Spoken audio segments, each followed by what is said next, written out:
Welcome to the My Rules Are Better podcast. I'm Tom Barbalet. Today, I'm just flummoxed to say this, but it has been nearly 3 months since I had the opportunity of talking with Mathew Gibson. Mathew, how are you?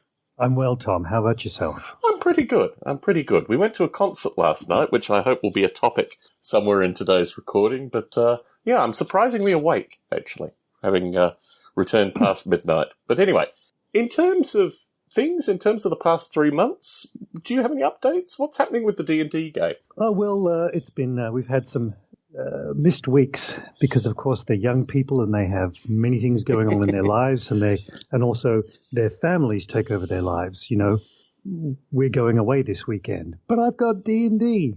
Never mind. So it's been a few weeks since we last played, but the sessions prior to that were terrific. We've been having a lot of fun, and I sent you that email with the image of one of my attempts at painting minis, and that fantastic character, that fantastic sculpt of the ogre. I've actually decided I want to try and incorporate into my campaign. This is I'm going to lead into something I want to talk about. So I had this idea. I like that character as well, and instead of having him ultimately as an opponent of some kind, or maybe he'll be temporarily an opponent. I want to bring him in as a sort of a side character. Certainly. And one of the players is a girl who has an enormous amount of kindness in her. She's a lot of fun to be with, and she always wants to do the good thing and the right thing. And I like to present my characters with moral opportunities. At some point in a scene in which this ogre is present, she's going to have the opportunity of either slaying him, the knee-jerk reaction of all gamers, because he's the evil opponent, or saving him. And she's the right character for this. She'll be torn, and I think she'll want to somehow rescue this ogre, which will lead to a friendship and him, committing himself to her life in some regard, and therefore entering the campaign as an unusual character, because here's this ogre whom the rest of the community is going to want to try and attack on sight. So that will also put her on this thing of how to help someone, in this case an ogre, integrate into a broader society, feel accepted, and so forth. So, and I painted him as a tribute to you. Thank you for having synced me that miniature. And in some small way, Tom Barbalet will be entering the campaign. And I have thought to name him Tom. Well, I hope you don't mind. I'm honoured on a number of levels, but I wanted to start by saying I always looked at that miniature. It's interesting, actually, like caricatures of evil. Like particular kinds of miniatures, you look at them and it's clear that there's something slightly, and we're going to talk a little bit about psychedelia if we have a chance in wargaming and role-playing games. But the thing that fascinates me with that character is he looks like a non-player character miniature to me as well. Because he is not, in fact, for all the stuff that's on him, he's got a large metal spike and a variety of other things. He's got a skull, I think, pretty well on his breastplate. He doesn't look like an aggressor. In fact, his whole stance is incredibly passive. It's almost exhaustion more than anything, which is one of the things that I really like capturing. Another thing, and I'm going to have to put this photo on Facebook so people can see the photo. I might even make it I can make it the art of this particular recording as well, which is another way that people can see it. The thing that I found wonderful with the miniature is that you used, like, Tom 1988 circa miniature painting techniques to paint this miniature as well. It's interesting, actually, because I'm very much immersed in the propaganda that is miniature painting. And when I paint miniatures now, which I do very rarely because I have a shake in my hand, but I have a variety of techniques that I use, including layering and glazing and edge highlighting and all the things that I've learned over 30 plus years of watching amazingly skilled painters and actually occasionally holding their work in my hands. So I have all these techniques that I use now, which means that if I approach even the most basic, 3 to 5 color miniature painting, I would still use certain shading techniques and things which are just now implicit in the way that I do these things. But looking at that figure, I thought, there is a distilled element of miniature painting circa late 80s in this figure, which I actually think is perfect. I mean, it captures the elements of what it was back then, basically, to hold these miniatures and to paint them. And I think it's beautifully honest, actually, in capturing that character. It's the fourth miniature I've ever painted. Very good. I make no claims to skill, either brushwork or any of the fine techniques that have been developed. I've got a long way to go. Anyway, he does have character, and I do like what you said about, hey, he's almost passive, despite the fact he's holding the weapon and is clearly ready potentially for action. And that's something of the character I want to capture of Tom the Ogre in the game, is the sense that he's done. Yes, he's a veteran, but he's done with the previous life that was impelled upon him. That you fight and you seek glory and you kill and eventually you die. And he's done with that life. I see an overbearing mother in his past that kind of thrust him into the warlike ogre. He was far more interested in cultivating turnips or whatever ogres do when they're not fighting wars. But this guy, unfortunately, was thrust into a role which he really didn't want to do. For his brute force and pure luck in certain circumstances, he has survived through, a variety. I mean, I think he actually has quite a bit of battle damage, if I remember, as well. I mean, some of the stuff that he's holding indicates that, the armor probably covers brutal wounds and these kind of things. So I think there's so many elements, and he's such a characterful miniature that, I can certainly see you taking him in a wide variety of humanist directions. He's a humanist ogre, right?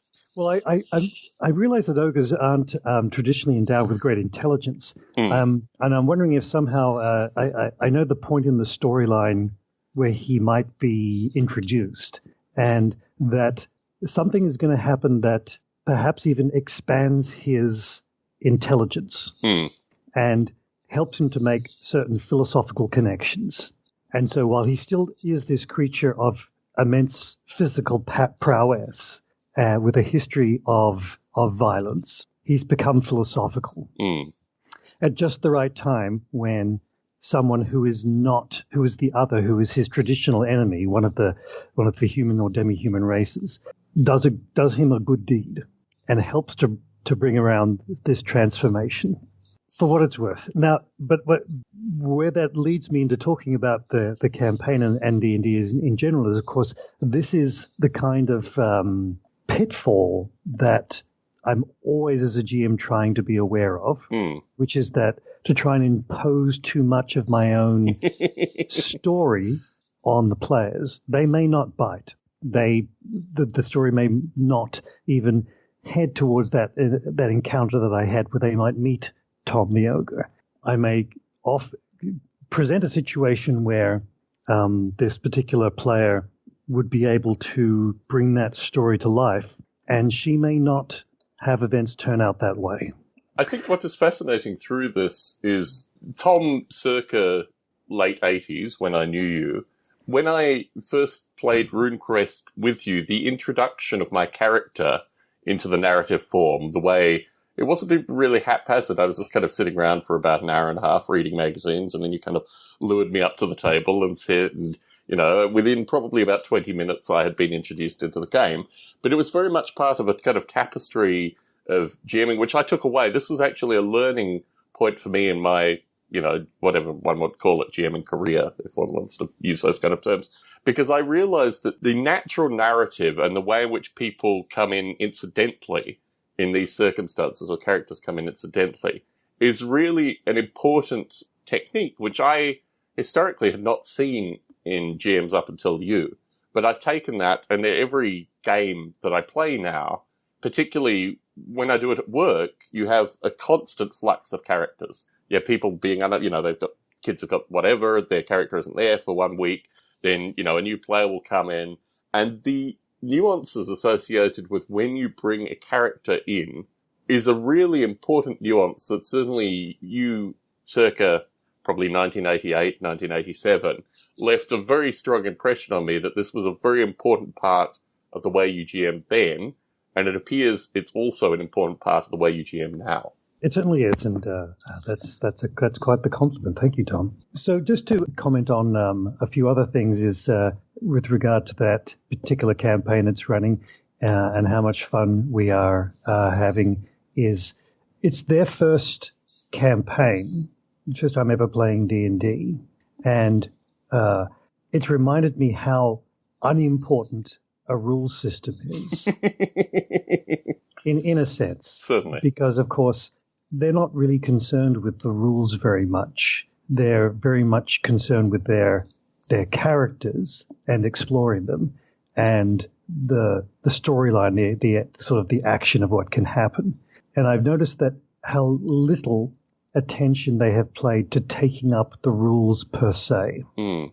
Even with regards to, an exception is my son, who is certainly very, very on the ball about his monk abilities. Mm. But for the others, we're often having to remind them, well, you have these spells here, and they could be used in these sorts of situations. It's not what's important to them at all. And going into the books and finding out rules and finding out how things are done, they don't care about so much. They want to play and tell the story and make choices. And I find that interesting. I'm enjoying it a great deal because back in the day, there were far more rules merchants, rules lawyers around the table. And I think it's one of the things I'm enjoying about this particular group is how unimportant the rules are becoming. You had some great conversations in the intervening period with some callers. Mm-hmm. There were a few things I'd like to discuss about points that they had brought up. Certainly.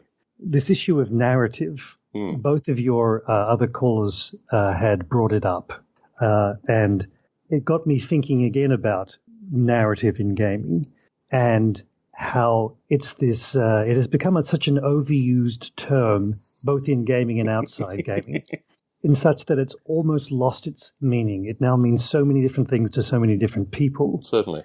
That it becomes almost a pointless term to use. In fact, the definition of narrative is now the important part of the discussion, as you would have heard with the conversation with Barney Dicker.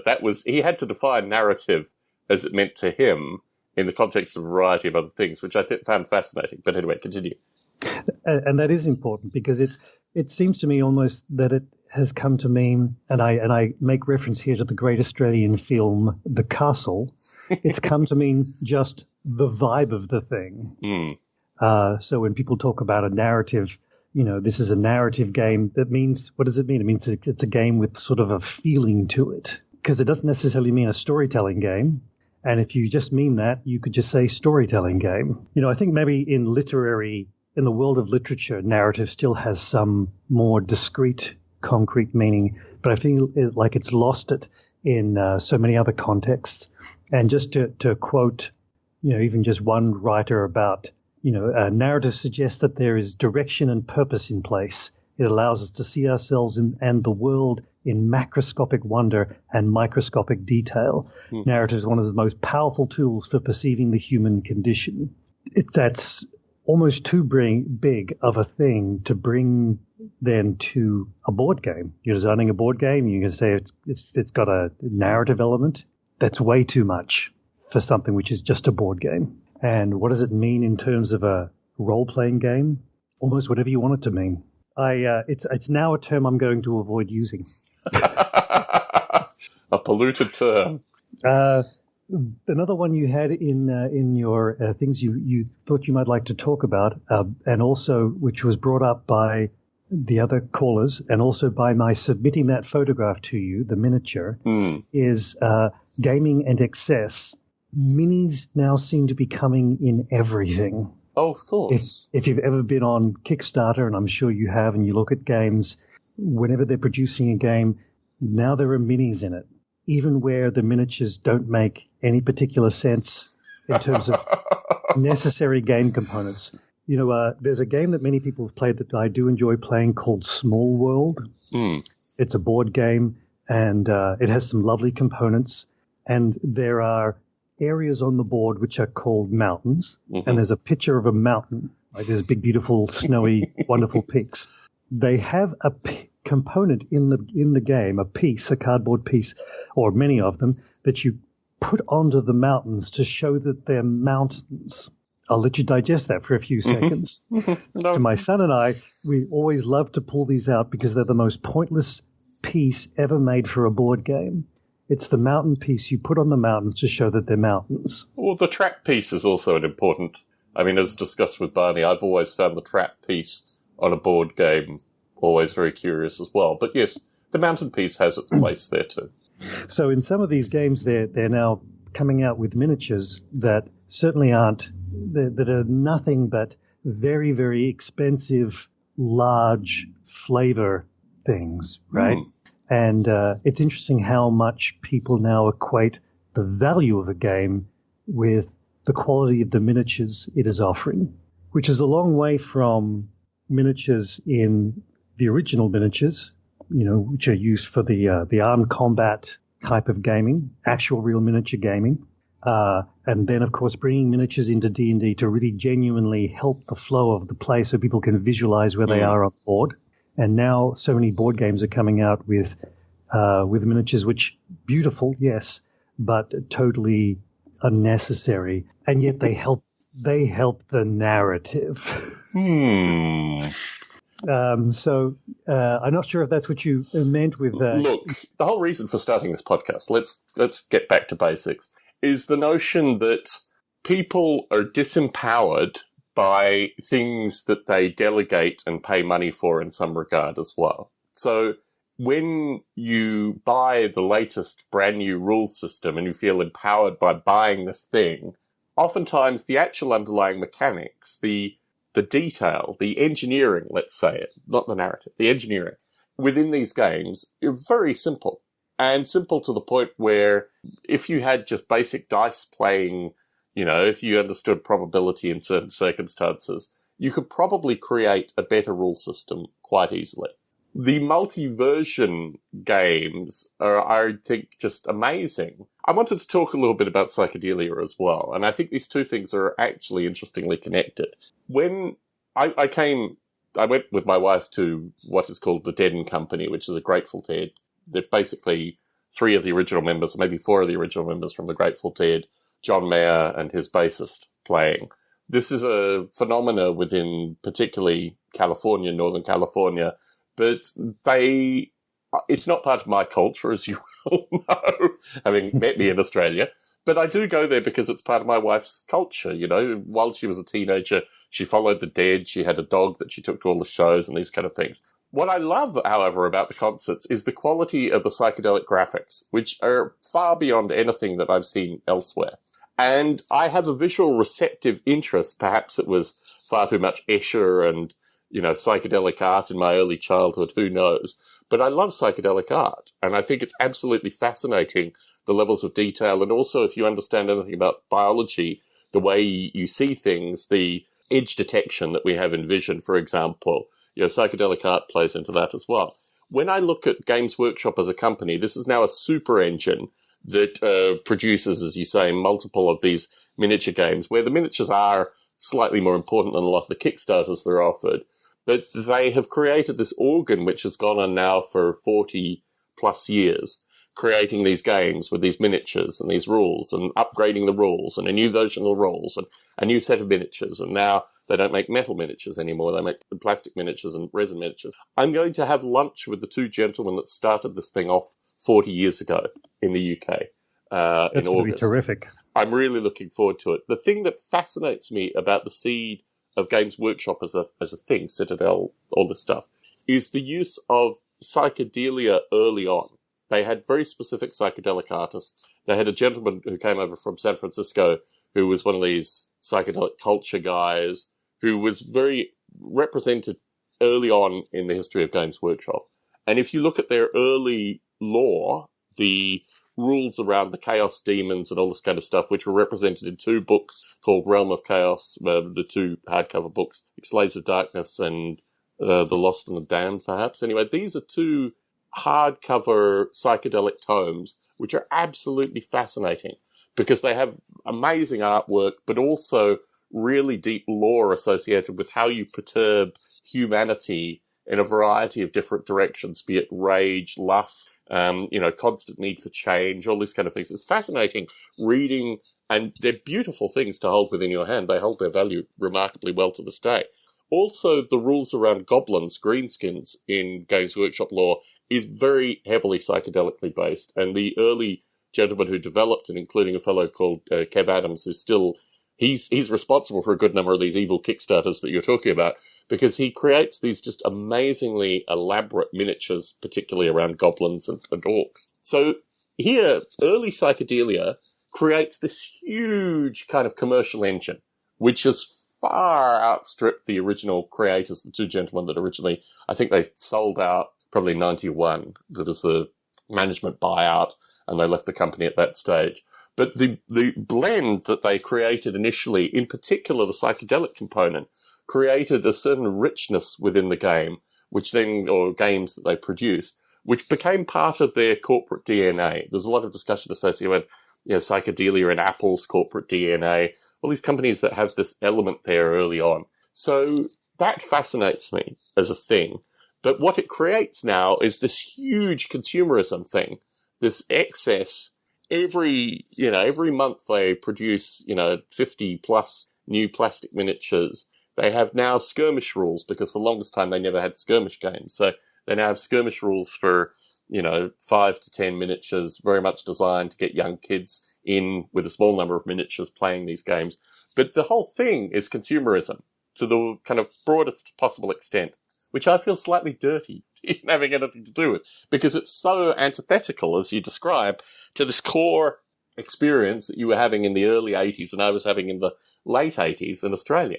And it's interesting, actually, particularly talking to Chris Abbott, because he also came up through this, the bigger kids are playing D&D in school. What is this thing?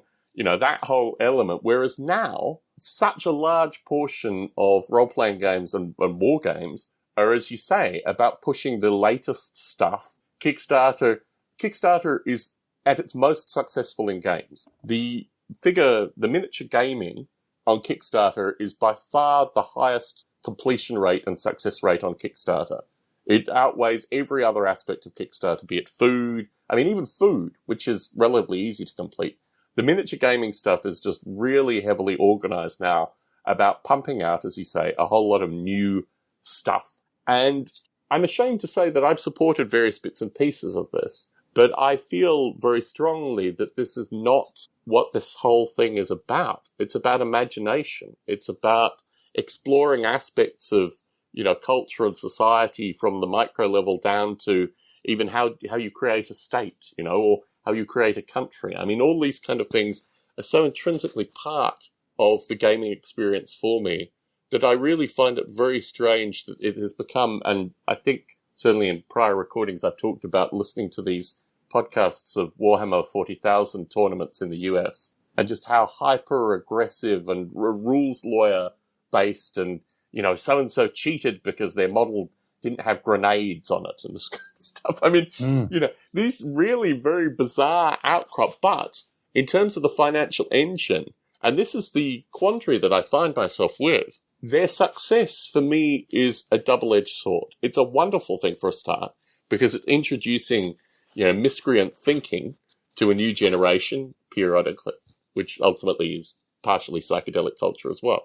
But it also is hyper-consumerist. And actually, that is very much part of my own psychology as well. Certainly growing up in Australia, not being able to afford these things, I think also has some aspect of that has kind of deeply affected me up into adulthood. The times where I've been able to afford miniatures and rule books and this kind of stuff was really from my mid-20s on.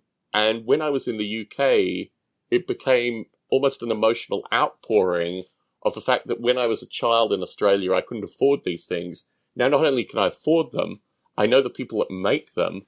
I know the painters that I looked in these books, when I was 10, 11, 12, but I could never imagine this. Now I'm actually corresponding with the painters. I'm corresponding with the figure sculptors. So it's a very interesting thing how what ultimately should, certainly from your perspective and my perspective as well, should be about encouraging free thought, ideas, all this great stuff that comes out of this thing has also created this huge consumerist thing, which sadly also maintains it in some curious light. What say you, Matthew? Well, isn't that the part of the traditional tension between art and commerce? We I hear your younger self very, very clearly. That fear of missing out.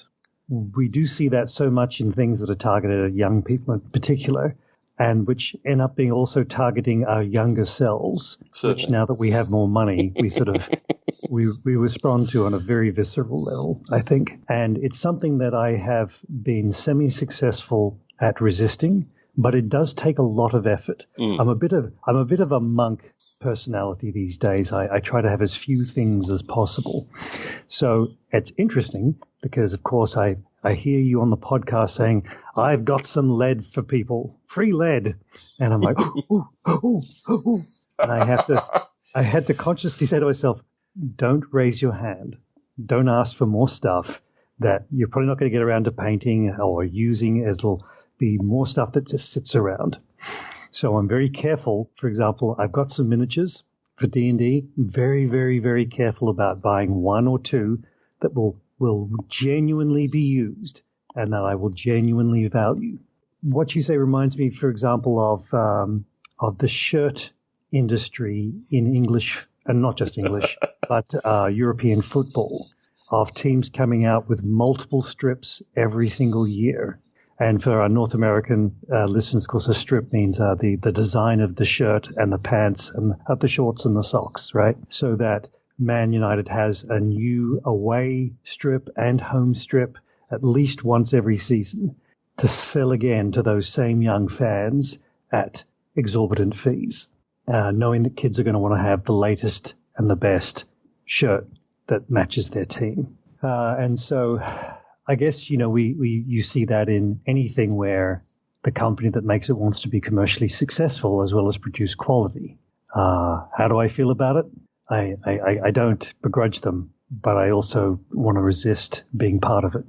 There you have it. One of the things I do like about, I've noticed that I like about Dungeons and Dragons products in recent years is how few they come out with in terms of the written guidebooks and stuff. They're not plundering their market. They're being very careful, I find, about the number of supplements that they bring out.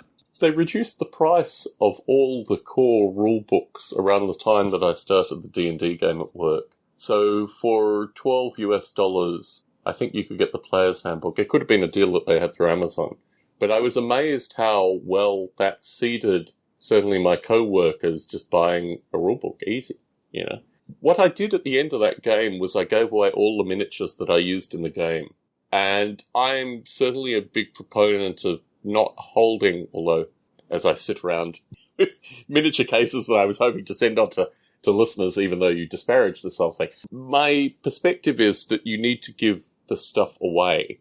You need to kind of seed a world of these ideas, and particularly as you did, you seeded me with a lot of these ideas, maybe through the Ogre miniature, but also just seeing, the things that you had around the game.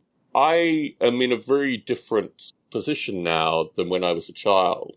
Mm-hmm. And it's interesting, the notion of what I keep. So for me, aside from you, early gaming was very much connected to one specific friend, who unfortunately, through a variety of factors, is no longer a friend. He came to stay with me about this time last year, and that was just the nuclear explosion of friendship visits, which ended in us no longer communicating. But what I find fascinating, looking back at the reasons that I have, a small shelf, not a huge shelf, but a small shelf of very particular white dwarf issues that were really seminally important to me for a variety of things, is the ability to take that physically out, periodically sit down, read through it, and it's very difficult to take one's mind back to seminal points in one's life, aside from, I found, physical books and occasionally, these kind of things. So when I think of the artifacts that I hold at this time, I still haven't found the RuneQuest rules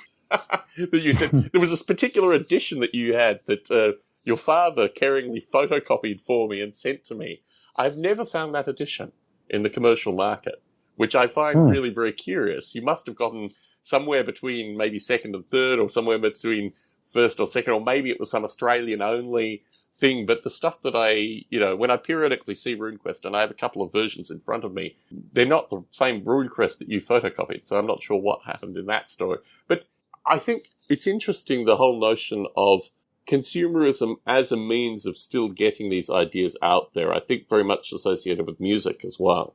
Music has been incredibly powerful in terms of propagating a series of ideas, and the commercial success of the musicians has enabled these ideas to propagate. So, yes, I do understand this very strongly, but I also feel if I can put anything out into this conversation, it is the notion that you can self-empower, create your own rules. The miniatures, unfortunately, are a beautiful addition, and the ability to have half a dozen miniatures and think, can I write rules for these miniatures, motivates me in a number of different settings. But yeah, I do feel uneasy about the nature of this hyper-consumerism that seems to come with this thing in its success. The fear of missing out is something I think a lot of mercantile activity tries to tap into. To go back, of course, to your original thing about psychedelic art, does remind me how important visual elements are, not just visual,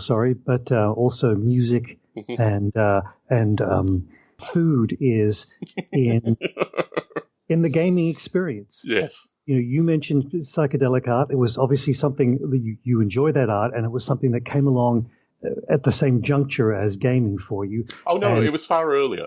No, psychedelic art for me was really viscerally, probably, up at earliest memories of staring at album covers, of looking into these things. My mother recalls putting up a lot of Escher around me as a baby. And it was actually these kind of things where you were looking at it and you were getting more out of the pictures than you got out of normal pictures, like they had an additional depth of thought in them. And I think that is a phenomenon which predates actually gaming for me by a number of years.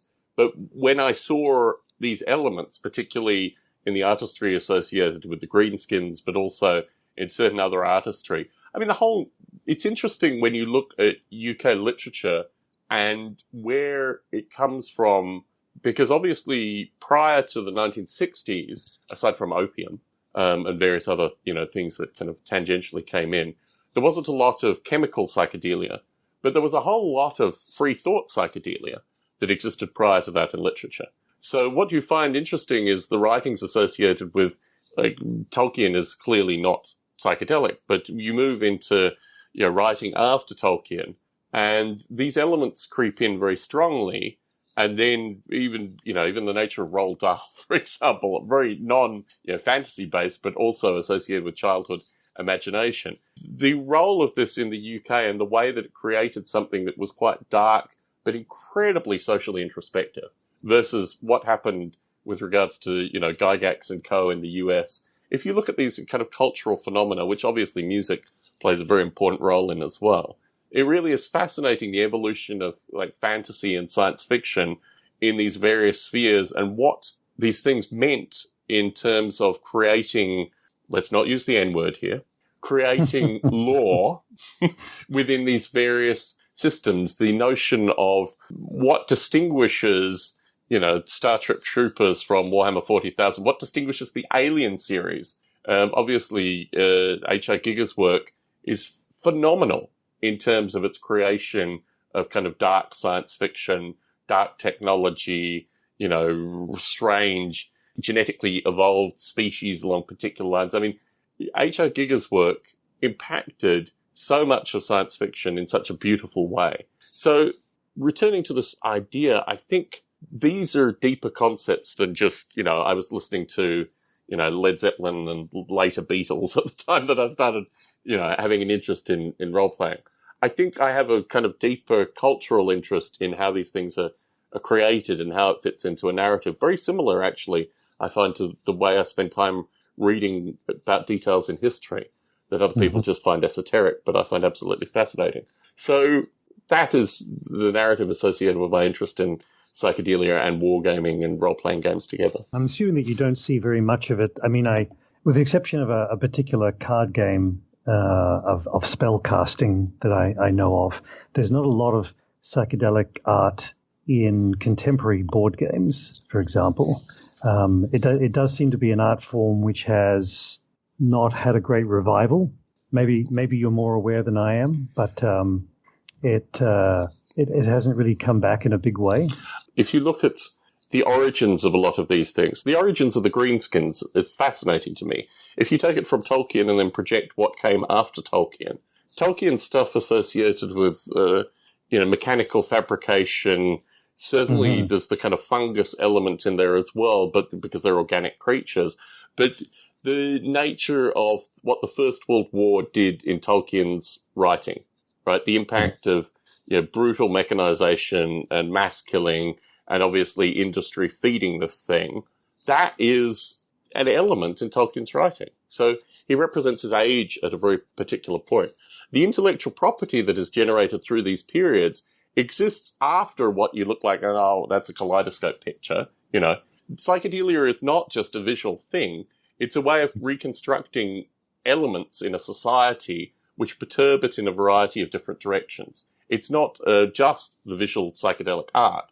It's the ideas and concepts which build from that into various, let's use the lore term, I'm not going to use the N word here, but lore, which I think propagates through a lot of the cultural aspects. We talk about greenskins in terms of greenskin culture, comes in part through Tolkien, but also comes post-Tolkien. And a lot of that is a reflection, almost a mirror, a greened mirror, but that explores various aspects of human character that are just accentuated in what propagates. And I think of that in a very, academic sense as being the embodiment of psychedelia in non-visual form, if you see what I'm saying.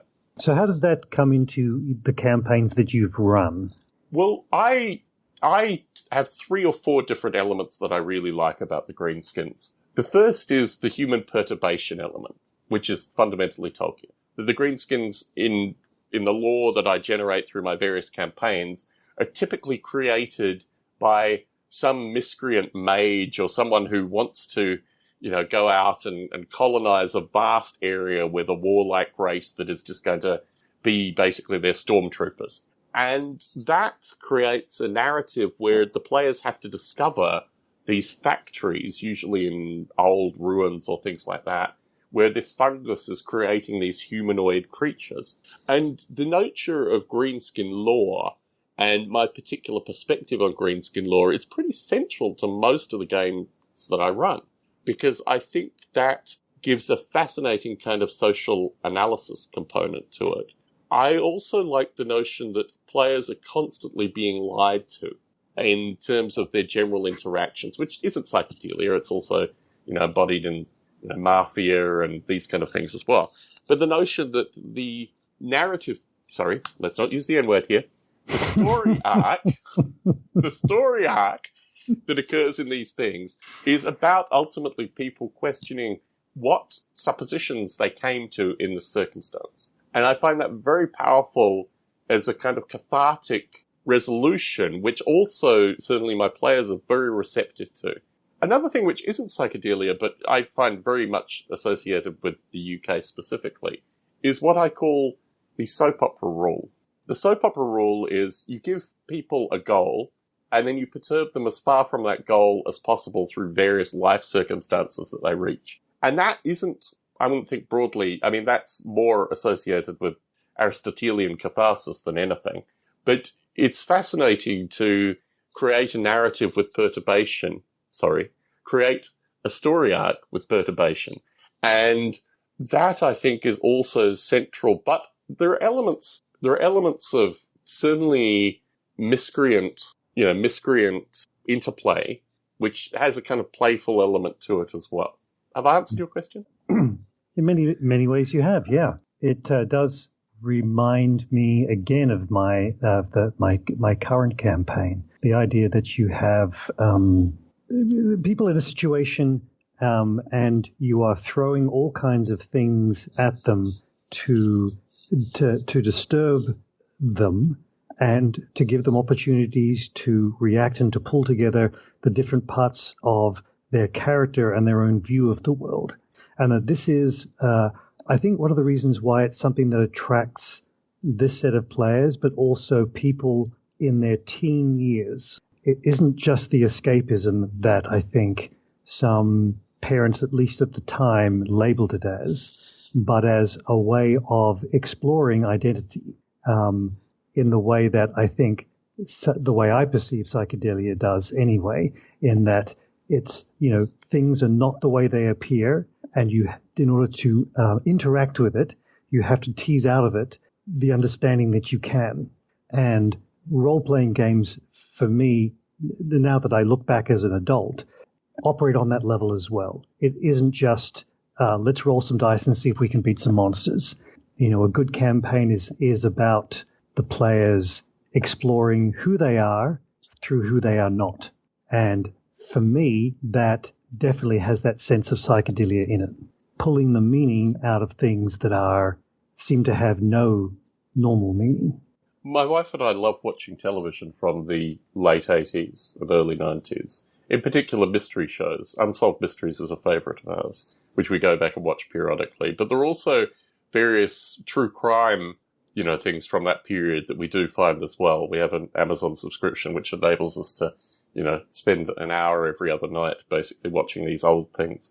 What fascinates me through that period is the notion of demon worshipping and a variety of other things which were part of the media's description of role-playing at the time. Mm. What I find fascinating, which you put it out, but I want to say explicitly, is that early role-playing, really the first 15, 20 years of D&D in the US, D&D was marketed with the same kind of propaganda that drugs have been marketed in the war on drugs. It was something that was supposed to be evil.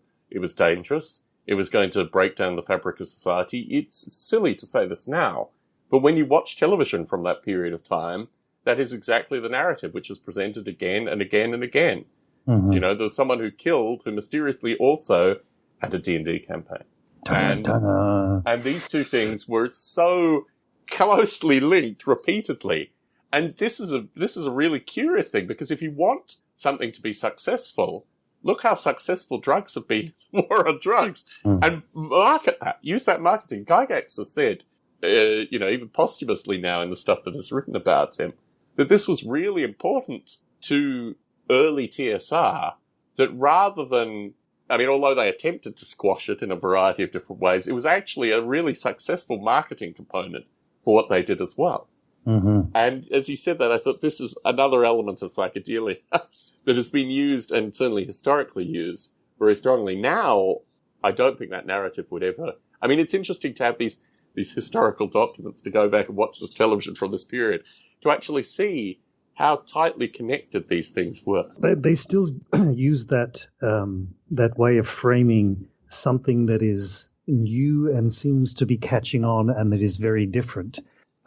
Especially with regard to the young, anything that seems to capture the attention of the young. And so video games the connections were made between any kind of poor behavior in video games for a long time. Whereas, of course, the scientific research now is that video games have essentially no connection with someone's propensity to violence or antisocial activity.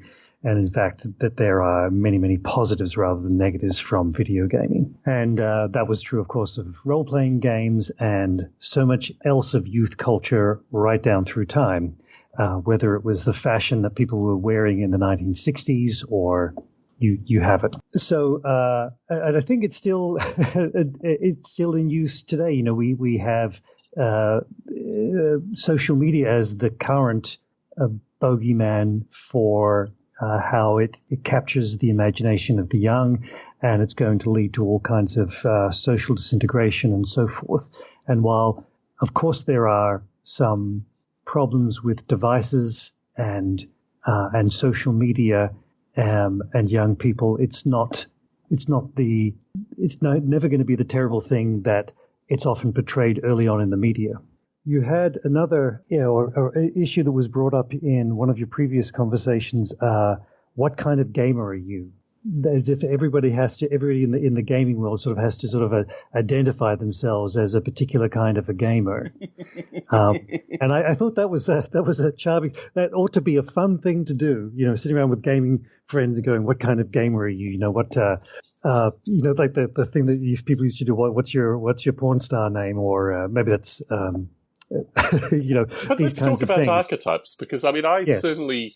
I certainly use archetypes very heavily, less so now than I did maybe 10 years ago. And my perspective is that if you understand the gaming archetype of a particular player, you will probably be able to, well, as I've already described, stifle that in more curious and interesting ways. But more importantly, it gives you a frame of reference to how you can create scenarios around these kind of players. So Yes. I think there are two levels to this thing. The first is, as a GM, identifying players and player characteristics and being able to create follies around those characteristics. But more importantly, if you recognize that you are not everyone goes on one side, everyone goes on the other side, interested in those kind of games, then you immediately save yourself a bunch of time and money and interest. But you also start to realize that there are certain characteristics that you actually like through this thing. And rather than just, finding all these rules and leaving it, you can find your own particular niche in whatever you're looking for. I mean, so I think the ability of having some self-awareness, particularly self-awareness that saves you time, frustration, but also puts you around people that are like-minded, is probably a net positive. But it may have been satirized. I mean, you seem to be satirizing it perfectly in the audio. I don't necessarily, recalling the conversation, think I felt that level of satire. But what say you to some of these ideas? Well, absolutely. As a GM, understanding the kind of archetype of your players is one key to unlocking a better campaign. I get that my son wants to be able to punch things, right? He wants to be able to go into combat and successfully win in combat. And I realize that, and that's, I'm not sure what name to give to that kind of archetype, but he's one of the role players who sees the role playing game as a little bit more towards the board game type of play. And then there are other role players, which I do not have in my group, who are very much see it as a way of acting. They really want to role play out the interactions with the NPCs and the rest of the world. They want to put on the voices. They even come dressed in costumes, right? I've definitely played with those kinds of players before. I don't have one of those, but if I did, I'd try and respond to that need, right? And I have another who wants to, and again, I don't know what name to give any of these archetypes, but she sees the role playing as a way to identify the person she would really like to be and the world she'd like to be living in. And so I have to try and respond to those different archetypes. When I think about that kind of modeling for gaming, the people who have probably done it the best are the people who produce Magic the Gathering. And they have, through their lead designer, a guy called Mark Rosewater, who's a very, very good writer about game theory as well, and quite funny. They'd identified the three kinds of approaches to archetypes for Magic players. And they make sure, now that they know that, they make sure that every new set of cards that comes out, in addition to being many other things, visually beautiful and interesting storyline or milieu, the cards having a certain degree of balance and so forth, that they've got cards in there that will please all of the archetypes so that everyone can see their need being met within each new set, which of course ties back again into that other conversation about producing more and more things for people to buy. They come out with lots of sets each year. They want to make money, but they also need to make sure that each of these sets satisfies the need of the people who are buying it. And to that extent, they've had to understand the players and what their needs are. They're a terrific organization, I think, to look at for anyone looking at that kind of game theory. And of course, they've been terribly successful with it on many fronts. I don't pretend that my campaign is as successful as the producers of MTG, but I certainly, with when players are coming back again and again and again, week after week, and looking forward to a session, you are almost certainly crafting a campaign and nightly sessions where people's needs within that activity are being met. And certainly being aware of my players' needs has been a big help in crafting that. I had this discussion with a gentleman in Mahwah, New Jersey. I found myself in Mahwah, New Jersey because there was a local train convention. They invited me to speak there. But I did get out of the convention and wandered maybe a mile and a half to a friendly local games store, which had been in business for 30 plus years, I think 39 years. So really a beacon within the community. In fact, I was told about it by Model Rail Radio participants that said, if you like game stores, you've got to check this one out. It wasn't big. It was actually a relatively small space, but the gentleman I spoke to was the son of the owner, probably in his mid-20s. And he was talking to me because I was the first one there at the shop, although there were a few regulars that came through while I was chatting with him. He had worked out, not only did they have Magic the Gathering, they also had 5 separate D&D campaigns that were tailored through the week for the specific players that they knew were going to come in. But we spent about an hour talking about how they had created this organ of success, which was evident within their shop. I mean, it was clearly an epicenter. But at the same point that they'd spent a lot of time working out what the local interests were. I was up in Berkeley a couple of weeks ago. I went into Games of Berkeley, which had changed its location, and I talked to one of the fellows there about historical wargaming.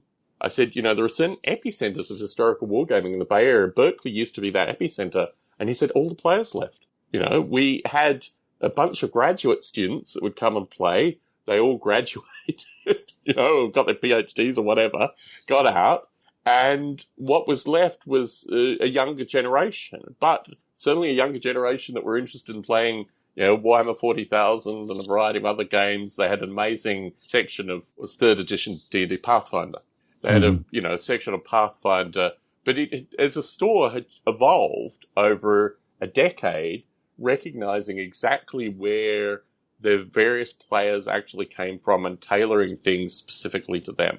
And it's interesting, this combination of commerce and understanding, which I found really fascinating. I mean, the fellow in Mahwah, I could have spent much more time. Unfortunately, there were a group of Model Rail Radio listeners that were going to take me out to lunch, and I just made this the meeting point. So I was like, okay, I'll meet you at this game store, and then we'll go out to lunch. And so I only had limited time to talk with this gentleman. But what I found fascinating was you could see his father's influence in the store as well. Like, his father had a special section for miniatures that he had painted, of the year of the Ogre that I sent you. And, there were all these elements within the store of kind of immense complexity, but clearly working out, these people are in this area, they are interested in playing these games. So I think it's fascinating to see this not just at a kind of GM level, but also at an organic level that exists within these, stores and these environments as well. Anyway. Know your audience. Exactly. It's what it comes down. It's not a particularly new principle, but it applies in so many things, including gaming. The other thing I wanted to discuss with you, to get right back to your the title of your podcast, is I have been often going on to the interweb, which is a terrific resource and has lots of forums on it where people discuss interpretations of rules from the most recent version of D&D and other games as well. And one of the things, because I'm sometimes looking for an explanation, I said, what do they mean by this? Of course, I can make it up myself. I'm very happy to.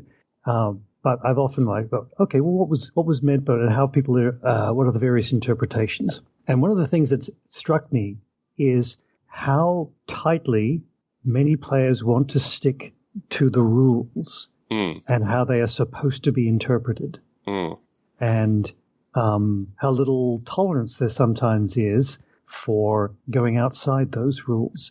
the